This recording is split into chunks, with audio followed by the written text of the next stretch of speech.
स्वामी नृसिंह सरस्वती गाणगापूर येथून शैर पर्वतावर लुप्त झाले. नंतर 300 वर्षांनी कर्दळीवनात तपश्चर्यामध्ये असलेल्या स्वामी समर्थ यांच्या रूपात अवतीर्ण झाले. आपल्याला माहिती आहे की अनंतकोटी ब्रह्मांड नायक राजाधिराज परब्रह्म सद्गुरू अवधूत चिंतन अक्कलकोट निवासी शरणागत कवचाज श्री स्वामी समर्थ महाराज हे दत्तगुरूंचे तिसरे अवतार. पहिले अवतार श्रीपाद श्री वल्लभ 1399 ते 1429 या काळात होऊन गेले.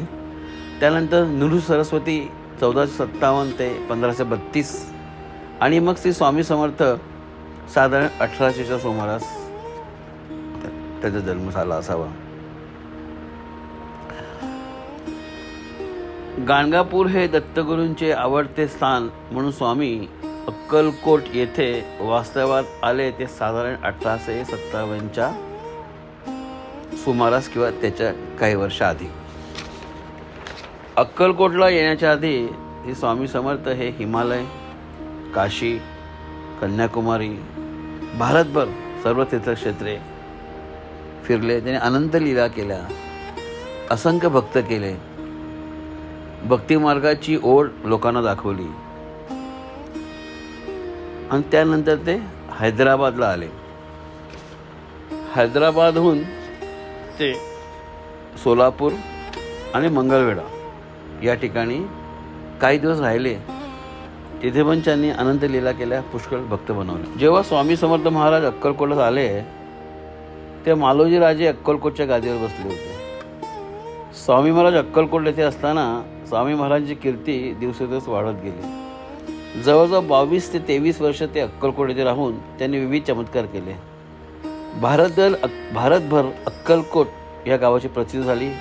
विविध ठिकाणून भक्त समुदाय अक्कलकोट येथे आल्यामुळे त्या शहराचा सर्वांगीण विकास झाला, व्यापार कीर्ती वाढली. मालोजी राजावर असंख्य संकटे आली, पण स्वामीच्या कृपेने त्यांना सर्व संकटातून तारून नेले. स्वामी महाराज एके ठिकाणी बसून राहत नव्हते. ते दिवसातून 10 ते 12 स्थाने बदलायचे. त्यांचे प्रवासाचे मुख्य उद्देश असायचे भक्तांचे संरक्षण, त्यांच्यावरती प्रीती व नास्तिक लोकांना भक्ती मार्गात लावणे. महाराजांच्या दर्शनास विविध विचारसरणीचे लोक आहेत. त्यात आर्त म्हणजे संकटात आहेत ते, ज्यांना गरज आहे, जे जिज्ञासू ज्ञानी लोक आणि द्रव्याची लालसा असणारे, द्रव्याची कामेच्छा असणारे भक्तजण आहेत. विविध प्रकारचे, विविध वर्गाचे. महाराज सर्वांची इच्छा त्यांच्या जरुरीप्रमाणे पूर्ण करीत. महाराज हे चालते बोलते देवच आहेत असे लोकांना वाटे. स्वामीची मूर्ती इतकी मनोहर होती की भक्तांना पाहतच राहावे असे वाटे आणि इकडून उठूच नाही, त्यांच्याकडे पाहतच राहावे असे वाटे. लाल रंग, टप्पोरे डोळे, चमकदार मुख कमळ. त्यांचे सर्व जाती धर्माचे भक्त होते. शीख, ईसाई, हिंदू, मुसलमान, पारशी सर्वांवर त्यांची समान प्रीती होती. मुसलमानांवर पण त्यांची प्रीती जास्त होती. स्वामींचे अफाट चरित्र आहेत आणि अगाध लीला आहेत. त्यांतील काही लीला मी तुम्हाला सांगतो. स्वामींचे चरित्र इतकं महान आहे की ते कमी वेळामध्ये आपण सांगू शकत नाही. स्वामींना ओळखत असेल तर स्वामीची भक्ती करायला पाहिजे आणि मनापासून स्वामीला स्मरायला पाहिजे, म्हणजे स्वामी काय तुम्हाला कळेल. आता अक्कलकोटमध्ये स्वामी जेव्हा असायचे तेव्हा मी मगेच म्हणलं की असं अक्कलकोटामध्ये सगळीकडे अक्कलकोटच्या बाहेर पण फिरायचे. इथे फिरत फिरत ते राजवाड्यामध्ये आले. तर स्वामी महाराज राजवाड्यामध्ये जेव्हा आले तेव्हा मालोजी राजे हे झोपाळ्यावर बसले होते.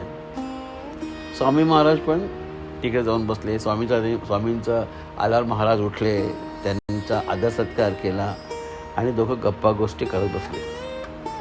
त्या समोरच देवखोली होती, ज्याच्यामध्ये अंतोजी नावाचे ब्राह्मण हे पूजा करता येत असत. राजवाड्यामध्ये एक उंदीर होता आणि तो त्या अंतोजींना पुष्कळ त्रास द्यायचा. तो देवाऱ्यामध्ये चढायचे, देव पाळायचे, तूप खायचे, वाती पाळून न्यायचे. अंतोजी जे होते ते अतिशय त्याच्यात चिडलेले असायचे, कारण की त्यांनी केलेले मेहंदीचे सगळं तो पाणी करायचा. त्या दिवशी अकस्मात तो उंदीर त्यांच्या डोळ्यासमोर त्यांनी बघितलं, तेव्हा ते मोठं खोड घेऊन चंदन उगळत होते. ते रागाने जोराने जे खोड आहे ते उंदरावर मारले. नेमकं ते उंदराच्या मरमी लागलं आणि उंदीर तिथेच गतप्राण झाला.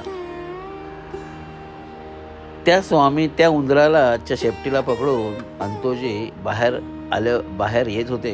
तेवढ्यात स्वामींनी त्यांना बघितलं. स्वामींनी अंतोजींना आपल्याकडे बोलवलं आणि म्हटलं, काय रे अंतोजी, काय केलंस?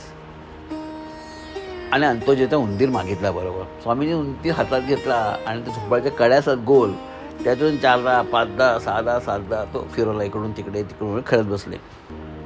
त्यानंतर तो त्यांच्या हातावर ठेवला उंदीर आणि ते म्हणाले, अरे जा बाळा, जा तुझ्या घरी.